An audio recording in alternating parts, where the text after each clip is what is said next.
Hi, everyone. Thank you for joining. It is 6:32 on August 21st, and we will call to order the meeting of Easton's Affordable Housing Trust. And the first agenda item, we can jump right in. Yes, meeting procedures and roll call attendance. Oh, thank you. Start with there. Start with that. So this meeting will be conducted remotely over Zoom. Attendance by board and commission members will be remote, and remote attendance shall count toward quorum. The meeting may be broadcast live and will be recorded on ECAT. Folks attending the meeting can use the Zoom link in the posted agenda. And we try to conduct meetings in as close to in-person meetings as we can. The big difference is that votes need to be taken by roll call vote. Members of the public who wish to participate can use the raise hand function and can be recognized by the chair and then be allowed to talk and provide input to the meeting.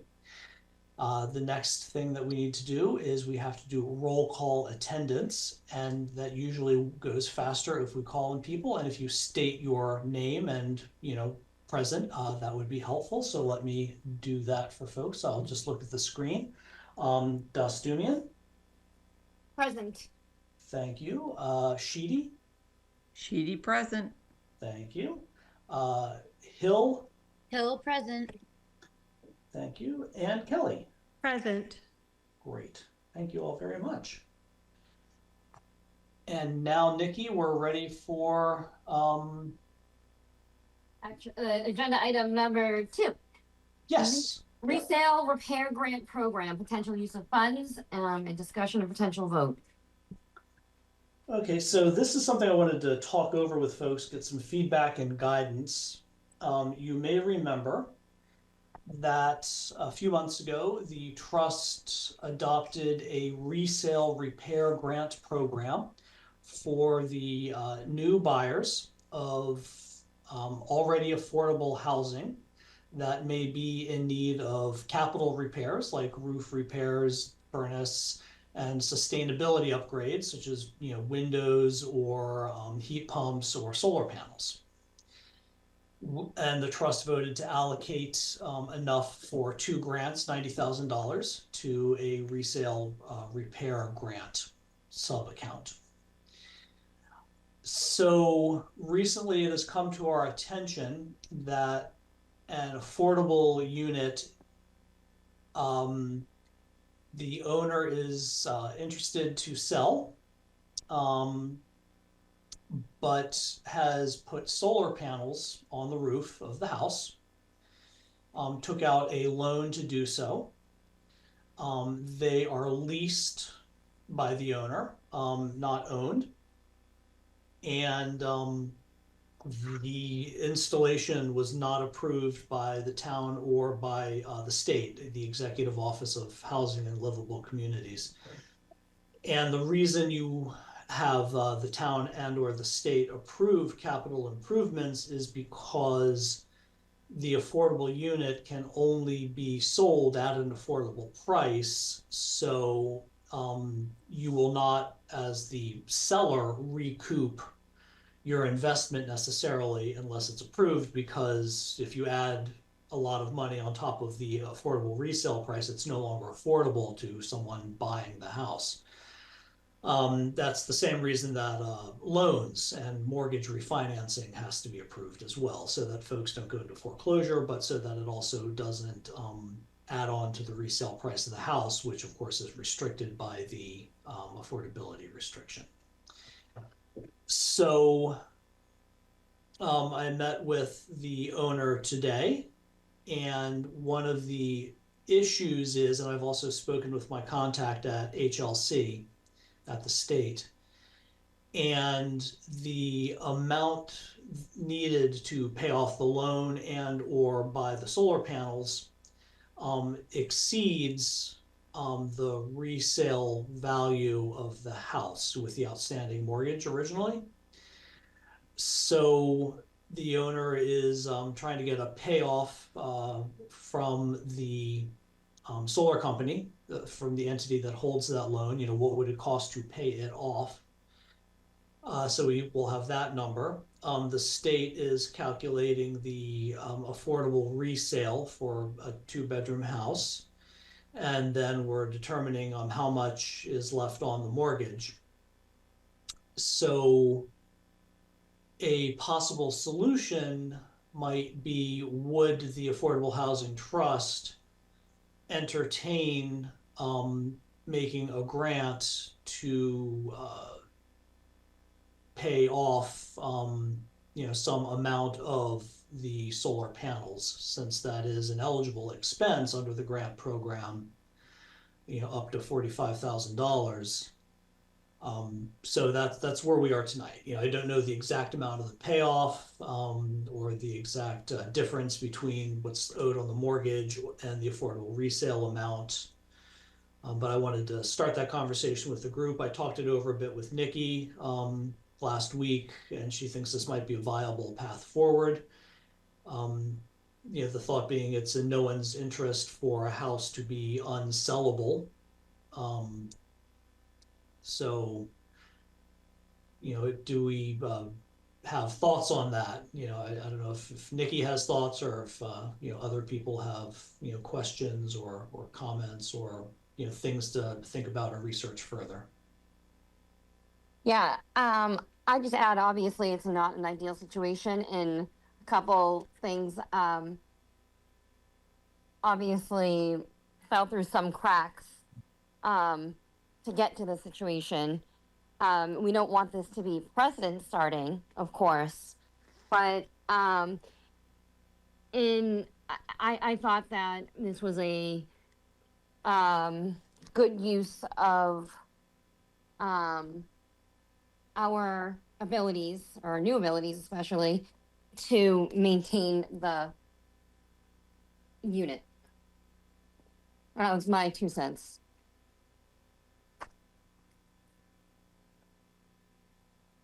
Would there be a way by which we could do this, but say we don't want to make it precedent setting, that this is a one-time only, or is it say on these documents that it's on a case-by-case basis? I think it does. We have like a grant agreement document approved by town council, and a grant application. So I suppose theoretically would be, here's the application, here's the amount, okay, we approve it, here's the grant agreement, sign it. And there's no expectation that if you make one kind of grant, you will always make that kind of grant. And I'm sure there would be what's what I'm looking for, latitude to insert language in a grant agreement that it is not setting a precedent.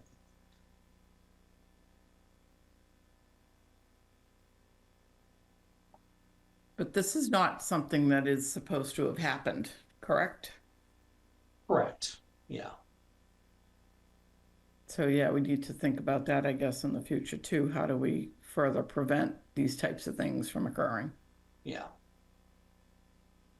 Well, I think part of the issue is a lot of homeowners wouldn't know that. I mean, it might be something where they need to send out some sort of letter to the affordable housing homeowners, because they would have no idea. They're inundated with the documents when they buy.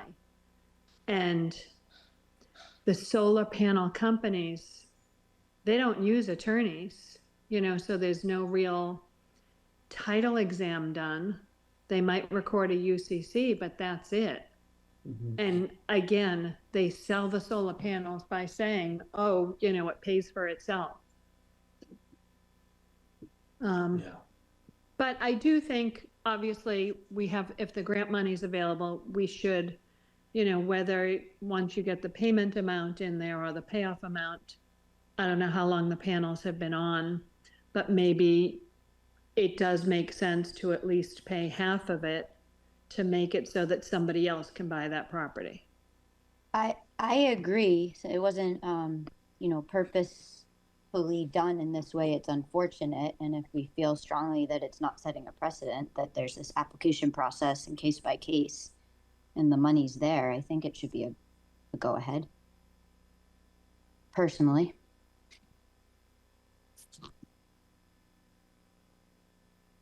Okay. Oh, this is helpful. Thank you for that. Yeah, I think the next step is to figure out what the actual payoff amount would be. Because I think there's an amount left on the loan, but then the panels are actually leased, so I believe you'd also have to then buy the panels and pay off the loan. So, I don't know what that dollar amount is. Our grant amount maxes out at 45 grand, and I think the larger thing we'd be looking at as the trust would be what can we do to facilitate a resale so that it can be sold at the affordable 2-bedroom sale price with no obligation to the new buyer, either assuming a lease or having to buy out solar panels. They can be there and they can activate them or not, up to them. Yeah, so a lot of it depends on what's the difference between the mortgage and the resale value, and what's the payoff amount for the solar panels. So perhaps a path forward could be, once we find out more information as to the payoff amount, and more information from the state, we could reconvene to further discuss what the actual amount would be. And that could perhaps even be a 15-minute lunchtime Zoom call if folks are available, or we could do it in the evening again. I think we've had some very brief meetings in the middle of the workday that folks just brown bag it to. If most folks are available. Works for me. Okay. Okay, that's helpful. Thank you. Yeah, so watch the space. I'll talk to the state, talk to the owner again, see if we can work out a solution here, and if we actually have something we can move forward with to preserve the unit. And Do you know ballpark how much? I do not. I think the loan amount is like 38 grand, but then I was told verbally that to buy the panels would be an additional 30 grand, so it's maybe like 60 something, which is in excess of our grant amount. But if the house was bought for X and then could be affordably resold at Y, maybe there's also a difference in there that would, absorb whatever excess there is. So that's, sort of do those two numbers combined, between what it was bought for and what it could be sold for, what's left on the mortgage, and then, a grant that we could offer.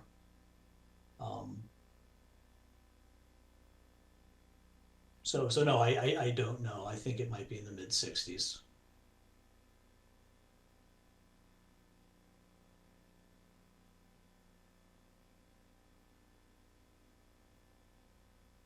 Okay, so step one is finding out how much it is, and we'll go from there. Yeah. All right, thank you, Wayne. I know that was a mess to deal with. Oh, yeah. It continues to be. There are several. Yep. But thank you. No, I appreciate you all taking the time tonight and talk through that. Thanks.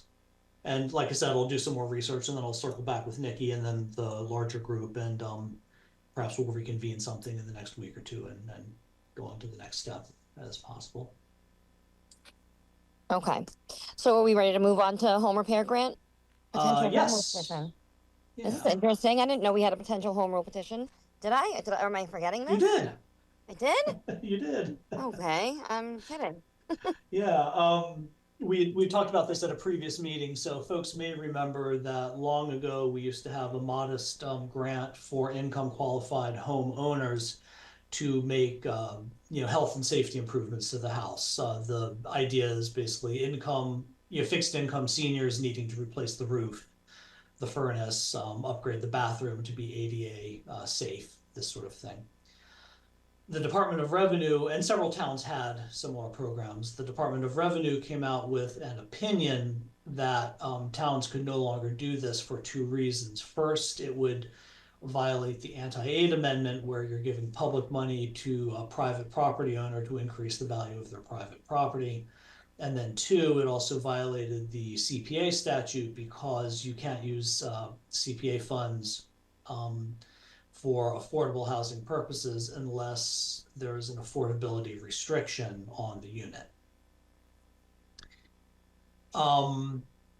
which was unfortunate. It was an extremely popular program, and the Affordable Housing Trust Board at the time discussed that if it is allowable to use CPA funds to make rental assistance grants to income qualified renters that then pay the rent to the for-profit owner of the market rate unit with no affordability restriction on it, it seems it would be defensible to make similar grants to an income qualified homeowner.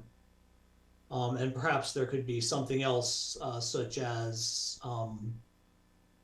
you have a lien on the property and it gets repaid upon sale.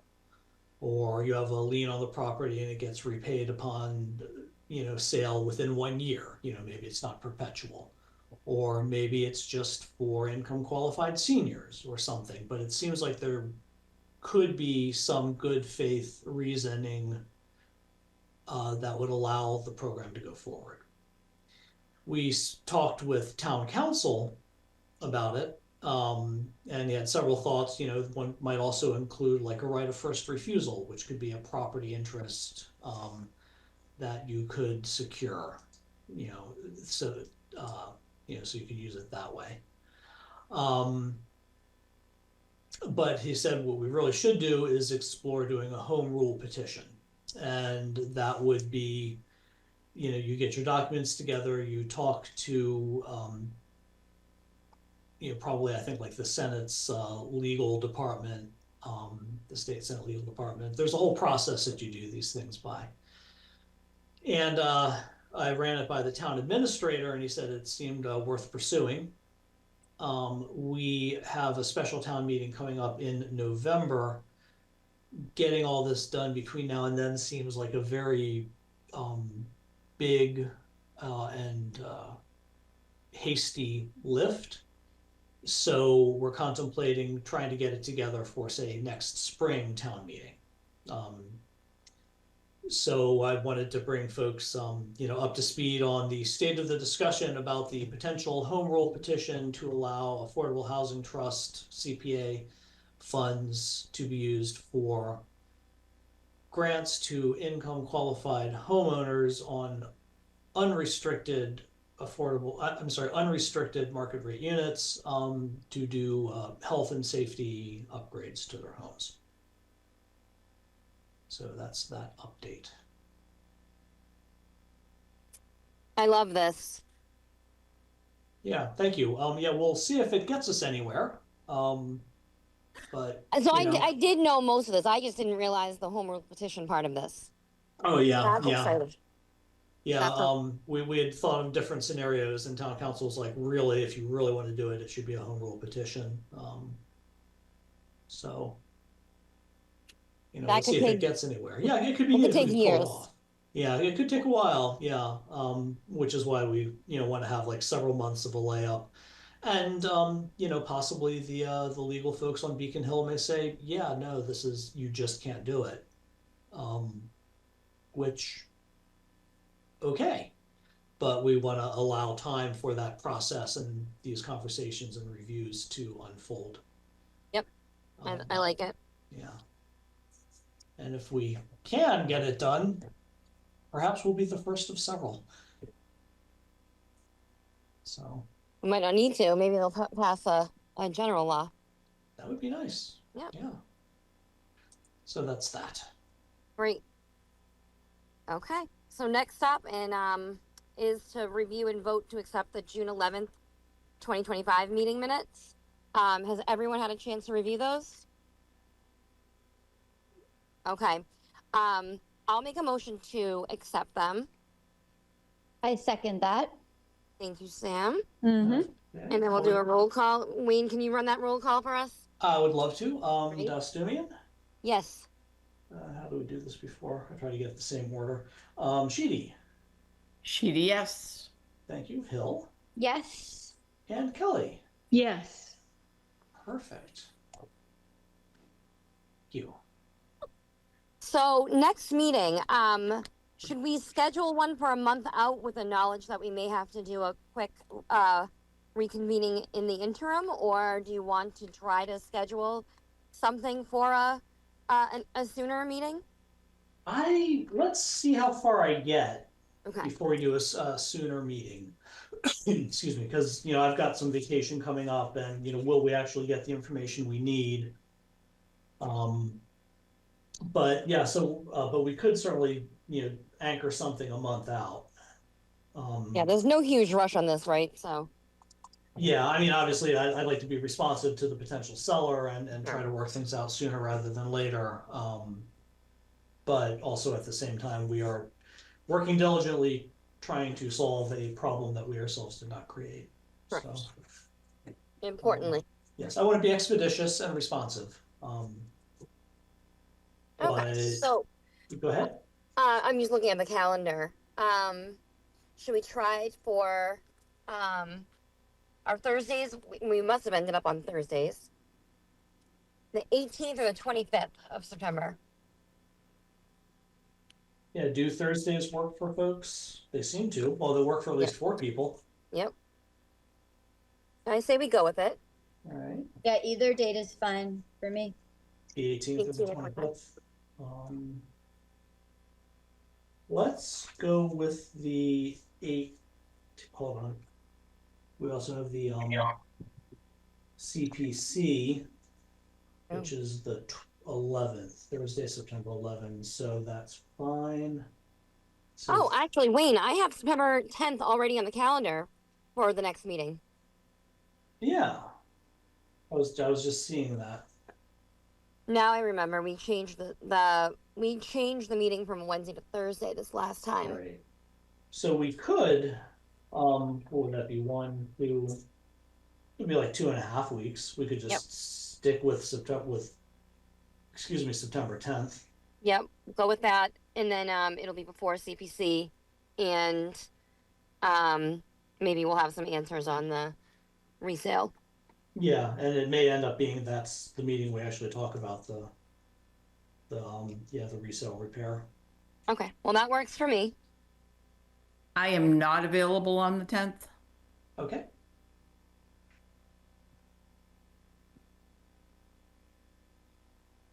Is there a reason we don't do Tuesday the 9th, or do we not usually do Tuesdays? I cannot remember. I remember that some people had things happening Tuesdays or Mondays. I don't know. Well, if it works better for Chris Ann and the group, I can do Tuesday the 9th as well. I'm out from the 2nd to the 12th on vacation, so I'm away. Oh, that's Good for you. right. Yes, you are. And someone's not going to be at the CPC meeting on the 11th either. Yeah.